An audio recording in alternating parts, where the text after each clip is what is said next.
Hello అండి. ఇప్పుడు పార్వతీదేవి 108 జన్మల కథలు వివరంగా చిన్న చిన్న కథలుగా చెప్తాను, మీరు వింటానంటే. అలాగే నా ఏటీఎం 1009 ఛానల్ని లైక్, షేర్ అండ్ సబ్స్క్రైబ్ చేయండి. అసలు మన కథ మూల సంకల్పం ఏంటంటే, జన్మ సతీదేవి, తండ్రి దక్షుడు, లక్ష్యం శివ సాన్నిధ్యం. పార్వతీదేవి మొదటి జన్మ అగ్ని సంకల్పం. సతిగా జన్మ ఎత్తింది. దక్షుని ఇంట దక్షుని కుమార్తెగా జన్మించింది. శివ సాన్నిధ్యం కోరుకుంది. శివ సాన్నిధ్యం చేరింది. సతి యజ్ఞవేదిక వద్ద అవమానం చూశాక అగ్నిలో నీలమైంది. చివరి క్షణంలో ఆమె మనసులో ఒక మాట, శివుడే నా శాశ్వతుడు. ఆ సంకల్పం పునర్జన్మ చక్రాన్ని ప్రారంభించింది. ఇక్కడి నుంచి స్టార్ట్ అయిందండి పార్వతీదేవి కథ.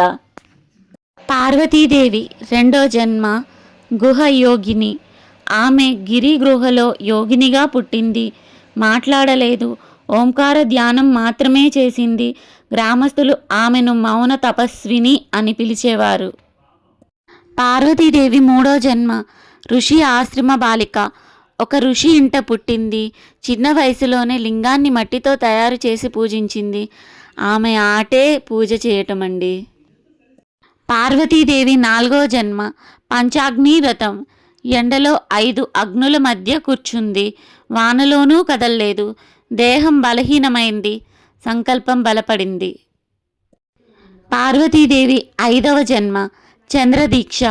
ప్రతి పౌర్ణమిలోనూ ఉపవాసం చేసింది. రాత్రంతా జపం చేసింది. స్వప్నంలో జటాధర రూపం కనిపించింది ఆమెకు. పార్వతీదేవి ఆరవ జన్మ పుష్పసేవ. పూలతోనే జీవించింది. పూలతోనే పూజ చేసింది. ఒకరోజు పూలమాల స్వయంగా లింగంపై పడింది. దైవ సూచన శివుణ్ణి పెళ్లాడింది. పార్వతీదేవి ఏడో జన్మ నదీ తపస్సు. నదిలో నడం వరకు నిలబడి జపం చేసింది. ప్రవాహం బలంగా ఉన్నా నిలిచింది. మనస్సు స్థిరమైంది. శివుణ్ణే ధ్యానించింది. శివుణ్ణే పొందింది. శివుణ్ణే పొందాలనుకుంది. పార్వతీదేవి ఎనిమిదో జన్మ రుద్రాక్ష వ్రతము.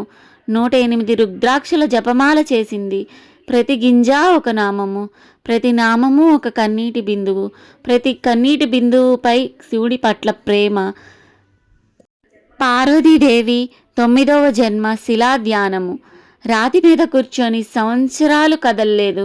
పక్షులు భయపడలేదు. ప్రకృతి ఆమెకు అంగీకరించింది. శివుణ్ణే ధ్యానించింది. పార్వతీదేవి 10వ జన్మ నాద ఉపాసన. గంట నాదాన్ని ధ్యానం చేసింది. శబ్దాన్ని లోపలికి వెళ్ళనీయలేదు.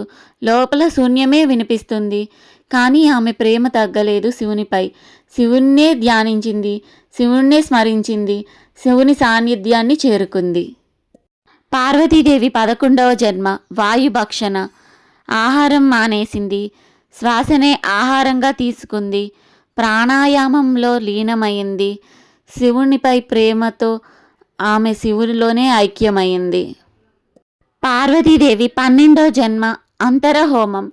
బయట అగ్ని కాదు, లోపల అగ్ని వెలిగించింది. కామ క్రోధ లోభాలను ఆ అగ్నిలో ఆహుతి చేసింది. చిత్తం శుద్ధమైంది. శివుణ్ణే ధ్యానించింది. శివునికే అంకితమైంది. పార్వతీదేవి 13వ జన్మ బిల్వార్చన జన్మ. ఈ జన్మలో ఆమె అడవిలో నివసించింది. ప్రతిరోజు ఒక బిల్వదళం మాత్రమే సమర్పించింది. సంఖ్య కాదు, భక్తి ముఖ్యం అని భావించింది. శివుణ్ణే ధ్యానించింది. పరమేశ్వరుణ్ణి పొందింది.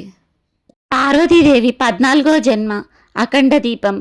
ఒక చిన్న దేవాలయంలో దీపం వెలిగించింది. గాలి వాన వచ్చినా ఆ దీపం మారిపోకుండా కాపాడింది. భక్తి దీపం కూడా ఇలాగే ఉండాలని చెప్పింది. పరమేశ్వరునికి అంకితం అయింది. పార్వతీదేవి 15వ జన్మ మంత్రబాలిక.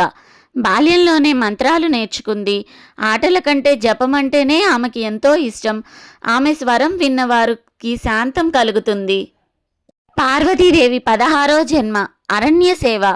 అరణ్యంలో పడ్డ లింగాన్ని శుభ్రం చేసింది. ప్రతిరోజు నీళ్లు పోసింది.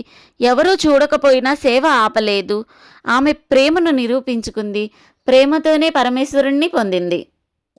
పార్వతీదేవి 17వ జన్మ వర్ష తపస్సు. ఎడతేరని వర్షంలో నిలబడి ధ్యానం చేసింది.